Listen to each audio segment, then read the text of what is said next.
Halo, jumpa lagi di Pro1Way seri keempat. Di beberapa seri lalu kita sudah belajar tentang apa itu Value Edit, 6S, dan Poka-Yoke. Jika teman-teman belum lihat videonya, bisa klik link di atas ini. Nah, hari ini kita akan belajar tentang Visual Management. Sebelum masuk ke sana, kita punya goals pembelajaran yang harapannya di akhir video ini teman-teman akan mendapatkan. Pertama, teman-teman bisa memahami dan menyadari pentingnya Visual Management atau VM di area kerja.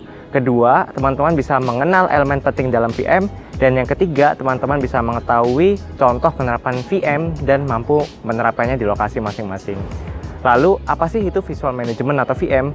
Singkatnya adalah alat pengendalian untuk membantu setiap orang, bahkan sampai presidir atau pimpinan perusahaan untuk mengetahui informasi yang ada di area kerja secara cepat, bahkan tanpa perlu menanyakannya. Berikut ini teman-teman bisa lihat contoh VM berbentuk model chartboard atau OBEA di gambar 1 yang biasanya ada di lokasi logistik atau produksi. Dan di gambar 2 ada visual model Kanban yang biasanya ada di shop floor produksi, dan gambar 3 adalah visual model lain yang biasanya ada di pabrik hingga bandara. Dari contoh tersebut kita bisa lihat bahwasanya visual management ini sangat mudah untuk dilakukan dan simple, bukan? Lalu kenapa sih kita perlu belajar VM? Alasan pertama dari penerapan VM adalah anyone can walk in and knows. Maksudnya, setiap orang yang berkunjung ke lokasi tersebut bisa secara visual mengerti kondisi lapangan saat ini, bahkan tanpa perlu bertanya sama orang yang di sekitar sana. Nah, kedua, visual management ini dapat mendevelop supervisor atau leader untuk bisa berpikir aktif dan menjadi seorang penyelesai masalah atau problem solver di lokasi masing-masing. Nah, yang ketiga adalah expose gaps atau kita bisa tahu selisih antara target dan aktual capaian bisa dilihat jelas dengan bantuan VM. Dan jangan salah nih, adanya gap tersebut tidak selalu pertanda buruk, tapi bisa jadi peluang untuk melakukan improvement yang bisa dijalankan. Nah, alasan keempat adalah aligning shop floor. Maksudnya, VM ini bisa membantu manajemen, atasan, dan bawahan memiliki arah dan aksi yang selaras dalam mencapai goal perusahaan. Tidak hanya dari atas ke bawah, tapi VM ini juga bisa membantu hubungan ke samping supaya makin terkoordinir. Nah, contohnya nih, gambar ini. Adanya miss antar bagian cukup sering terjadi, bukan, di lokasi kita. Salah satu sebabnya biasanya karena satu bagian ini tidak berkoordinasi dengan bagian lain atau yang terkenal disebut dengan silo. Nah, ketidakselarasan inilah yang bisa menimbulkan waste, dan umumnya waste yang terjadi adalah over proses. Misal nih, di kasus ini jadinya para pekerja itu harus membongkar lagi rel keretanya kan. Pernah nih ada suatu survei yang mengatakan bahwa perusahaan manufaktur itu rata-rata memiliki rasio waste 1:1000. Artinya setiap satu line produksi diestimasikan mempunyai 1000 waste yang terjadi. Nah, dan lucunya nih, menariknya, waste ini terkadang baru terlihat setelah divisualkan dengan visual management. Berikutnya kita akan bahas elemen-elemen penting yang ada di visual management. Visual management ini tidak berfungsi jika tidak ada poin-poin ini. Pertama, apa sih sebenarnya hal yang penting yang saya ingin ketahui? Contohnya, saya sebagai atasan nih ingin tahu jumlah batch yang dikerjakan per shift, waktu selesai produksinya, hingga siapa yang mengerjakan. Nah, masukkan elemen-elemen tersebut ke dalam rancangan VM rekan-rekan. Lalu, pertanyaan berikutnya akan muncul nih. Jika saya ingin tahu sesuatu, maka kita juga harus tahu nih, data apa yang saya punya atau apa sih yang saya dapat informasikan.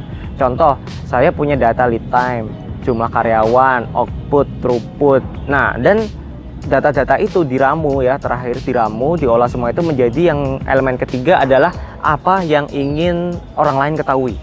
Karena tidak selalu nih apa yang kita ingin ketahui sama dengan apa yang ingin orang lain ketahui. Misal seperti capaian target, rata-rata lead time, hingga jumlah kecelakaan kerja. Nah, orang lain ini siapa? Biasanya atasan atau mungkin customer juga bisa. Kita sudah tahu nih elemennya. Sekarang kita perlu tahu beberapa tools yang tersedia dalam visual management. Dimulai dari yang level paling rendah atau yang paling simpel adalah visual indicator.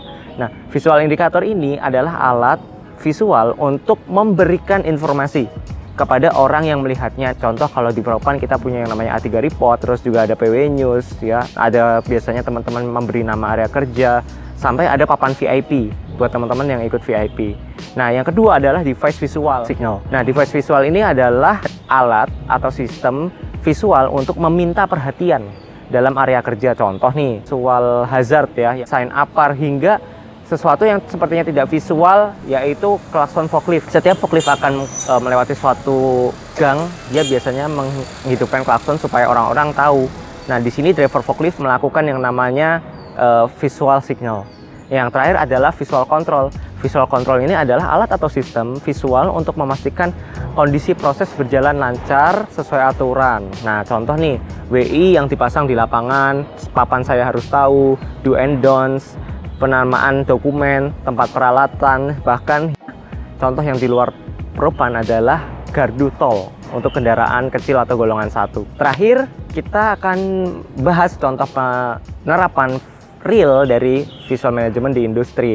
Ada istilah dari bahasa Jepang bernama OBEA, atau dalam bahasa Inggris kita sebut sebagai large room, atau bahasa Indonesianya kurang lebih ruangan besar gitu ya. Nah, OBEA ini sendiri adalah tempat terbuka di shop floor untuk berdiskusi, menentukan keputusan, dan memecahkan masalah dengan alat bantu visual management. Beberapa industri, terutama manufaktur, sudah menerapkan OBEA ini karena bagi mereka masalah adanya itu di lapangan.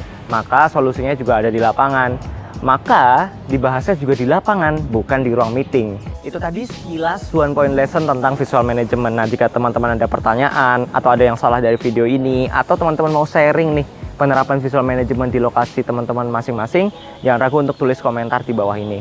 Sekian, sampai ketemu di video-video kami berikutnya. Salam sinergikan sukses.